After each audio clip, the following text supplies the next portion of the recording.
Ooh. Hi folks, so this is Heather at Being CreateAble. With Heather, I wanted to show you today how you can take a normal size punch and make it longer. So I've done it with these 5 punches just as a little example, and what I'm going to do is just move those to one side and hopefully find the bit that I've pre-cut, which seems to have now disappeared, but of course, oh no, here it is, found it. So what you're going to do, I'll take this one here.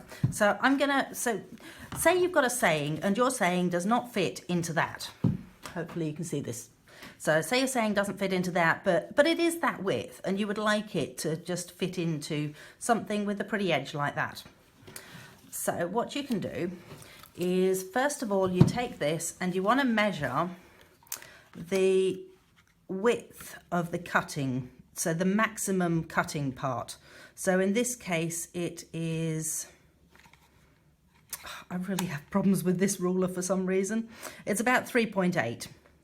So what I've done is I've cut myself a piece of cardstock and to the length that I want it at, or potentially you don't even have to cut it to the length you want it at. What you could do is you could just say, okay, 3.8 is the size I want. So now what you're going to do is you're going to take your cardstock, thread it through your punch like that. So you're only going to punch one side of it. So make sure that it's going to be nice and straight, cut that off, and then you've got that part. So then you could say, well, now I want to say, I didn't plan for this part, obviously. You want to say congratulations, which is basically two, almost, oh no, flipping heck, it works. It would. How about this one? This one here. Okay, that does not fit in the punch properly. So if we ink it up, that'd be right, wouldn't it?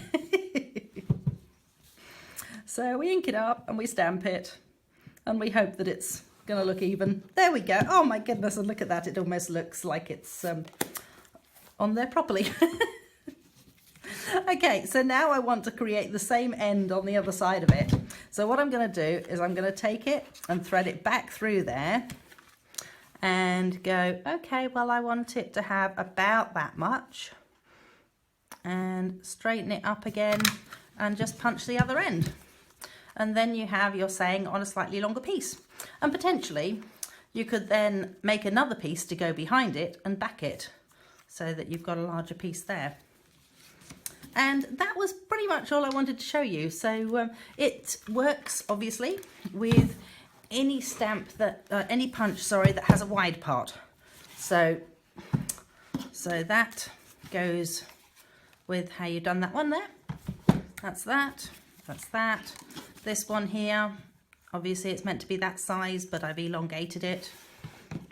That one there, again, it's that size, I've elongated it. Now this can also work in reverse as well. If you want a smaller saying, so for example, once you've cut one side of it and you go, oh, but my saying's only that size, then all you do is you line it up and you punch it out, and you can end up with a shorter little saying punch thing.